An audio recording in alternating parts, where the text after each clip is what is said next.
What's up, guys? This is Daniel with 30A Dive. Today we're going to be reviewing the Atomic Aquatics Ti6 titanium dive knife.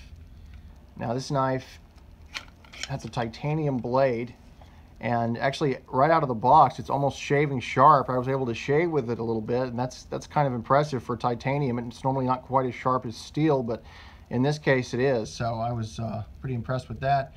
It's got some real aggressive serrations on the back. These work really good for cutting thicker rope, line, stuff like that.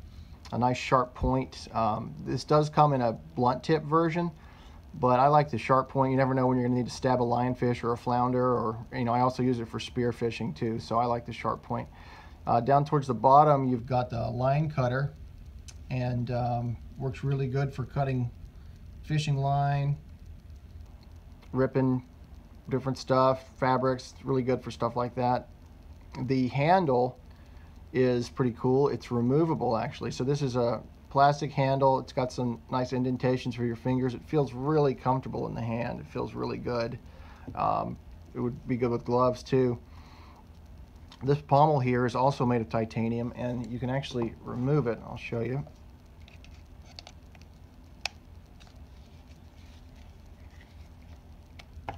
So this is cool because if the knife ever gets completely covered in fish guts or fish blood, you can take everything apart to clean it. So this is a full tang titanium knife. It's extremely strong. You can see how much material is on the tang there.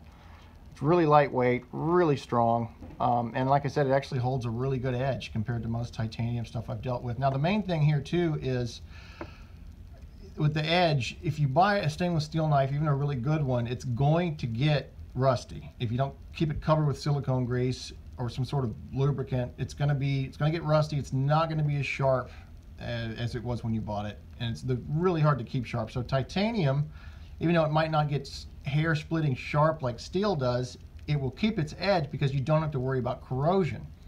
So in my opinion, titanium is a superior choice for blade steel for a dive knife, definitely. Put this back together. There's also a lanyard hole at the end of the handle. It'd be really handy for a lanyard to keep you from dropping the knife. The sheath here is really nice. It's got a nice positive lock on it. It's got 2 points right here that lock the blade in around the handle. So you can hear it. You can hear it lock in, and you can feel it lock in. That's what's so cool about it. You can feel it click, so you know the knife is in there. So it doesn't really matter how nice of a dive knife you buy. If it doesn't have a good sheath, you're going to lose it the first day. So this is an extremely good sheath. You can feel it click. You can hear it click. It's got a nice little drain hole right there. The rubber straps are the same atomic rubber that's used on the atomic fin strap. So this is really good stuff. It's not going to rot or corrode on you, at least not for a long time. High quality little clips. So this all comes standard with the knife right out of the box. It's just a really good little setup. It's just ready to go right out of the box. Corrosion-free blade. This is basically just something that you can put on, you can wear it in the ocean, you can get home and you can forget about it. You don't really even have to rinse it. It's a maintenance-free blade, which that's pretty unheard of in a dive knife. So I really like this. I like to keep things as simple as possible. All in all, this is a really good little knife. Yeah, I think it's definitely worth the money. I mean, I think you should buy the best gear that you can afford as a scuba diver, because this is life support equipment. You need to be able to pull it out and cut when you need to cut. You don't need a dull knife. You don't need a knife that you've lost because the sheath is a piece of crap. This is a really, really good knife.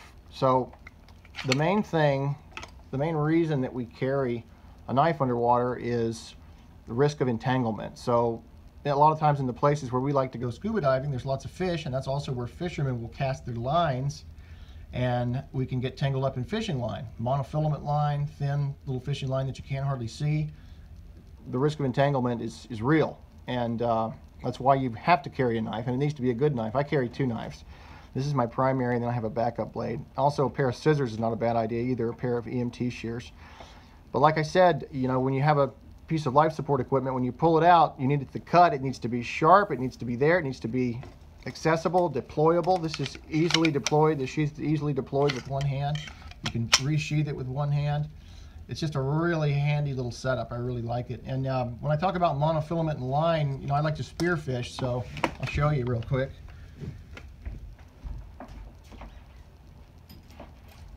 Here's my gun, and you can see here, you can see the monofilament. That's what I'm talking about. That's the risk of entanglement right there. So if you shoot a big amberjack or something, and you don't get a good hit on him, he doesn't die right away, and he starts going crazy, he'll swim around, and he can wrap that line around. You can wrap that line around debris underwater, around the wreck, around the structure, and then wrap it around you, and you've got to be able to free yourself.